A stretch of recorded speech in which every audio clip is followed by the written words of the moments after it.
boleh nggak sih kita mencela orang lain, sekalipun itu misalkan lebih muda daripada kita, anak-anak kita misalkan, atau anak-anak didik kita, boleh nggak sih kita mencela gitu? Misalkan, kamu bodoh, kamu itu jelek, kamu itu hitam gitu. Kira-kira boleh nggak? Tidak boleh ya, kalau di dalam Al-Quran itu ditegaskan di dalam Quran surat Al-Humajah, A'udzubillahi minasyaitonirrajim, Bismillahirrahmanirrahim, Wailul likulli humazatil lumajah. Kecelakaanlah bagi setiap pengumpat dan pencela. Ayat berikutnya, orang yang suka ngumpat, orang yang suka mencela itu ditempatkan di neraka khusus yang namanya neraka hutamah. Wama adraka mal hutamah. Itu masih Quran surat Al-Humajah. Untuk siapa? Untuk yang suka mengumpat dan mencela. Kalau misalkan kita sebagai orang tua, kita membanding-bandingkan anak kita gitu misalkan. Oh, si anak pertama saya mah paling cantik gitu kan, yang lainnya jelek gitu. Atau misalkan kita sebagai seorang pendidik, di dalam kelas kita berbicara yang tidak pantas. Di kelas ini yang paling jelek si Siti gitu misalkan. Ya tentu kata-kata ini hal yang sangat menyakitkan ya, tidak boleh diucapkan walaupun orang yang mengucapkan itu menganggapnya mungkin bercanda. Bercanda tidak menyakiti itu yang boleh. Kalau bercanda sampai menyakiti itu dilarang dalam agama. Bahkan pelakunya itu bisa masuk ke dalam neraka hutamah. Makanya ini kita sebagai seorang pendidik, sebagai seorang orang tua, sebagai manusia, terlebih seorang muslim yang beriman kepada Allah, dan kita beriman kepada Allah dan hari akhir, tentunya kita diperintahkan oleh Nabi di dalam hadis Bukhari Muslim, hendaklah kita berbicara baik atau diam. Man kana yu'minu billahi wal yaumil akhir.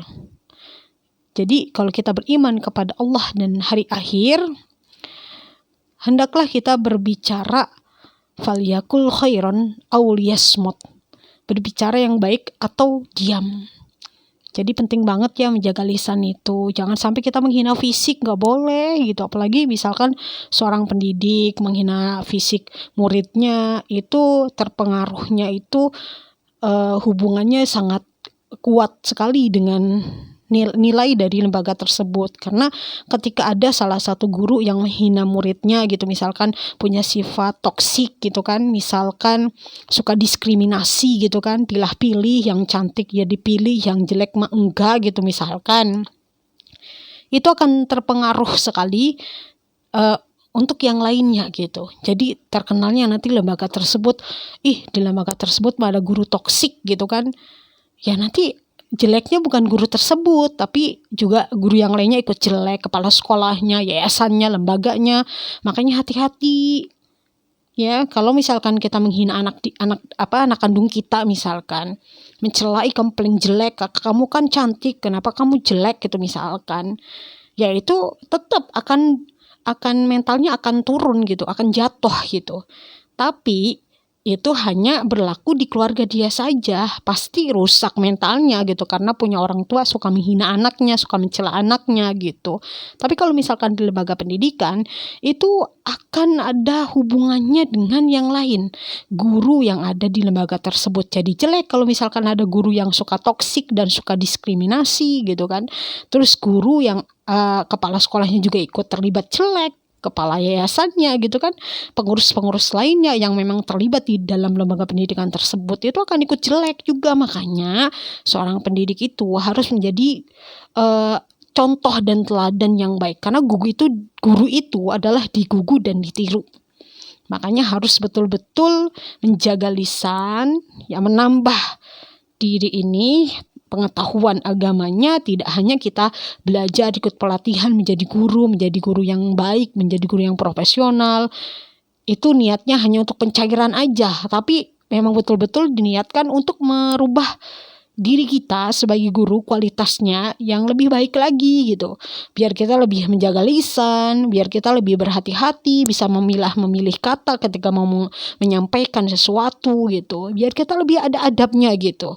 Bisa menempatkan sesuatu pada tempatnya. Jadi jaga lisan. Jangan sampai kita memiliki sifat toksik dan diskriminasi. Karena dalam Islam itu terlarang. Terlebih sampai mencela. Kan pernah tuh Nabi didatangi tamu seorang wanita yang jangkung. Siti Aisyah berkata gitu, wahai Nabi, itu kok jangkung, kata Nabi. Jangan begitu wahai Aisyah. Kenapa? Kan emang bener jangkung. Kalau kamu ngomong begitu berarti kamu gibah. Gibah itu dilarang dalam agama. Bahkan kalau gibah itu kalau terus dilakukan, itu dosanya seperti makan bangkai manusia gitu. Apalagi sampai mencela. Udah gak main-main kalau mencela mah. Kan udah saya sampaikan tadi. Orang yang mencela, menghina fisik gitu kan, itu tempatnya neraka hutomah. Jadi bertaubatlah, jangan sampai kita suka mencela orang gitu. Ya kita harus banyak-banyak istighfar, menjaga lisan.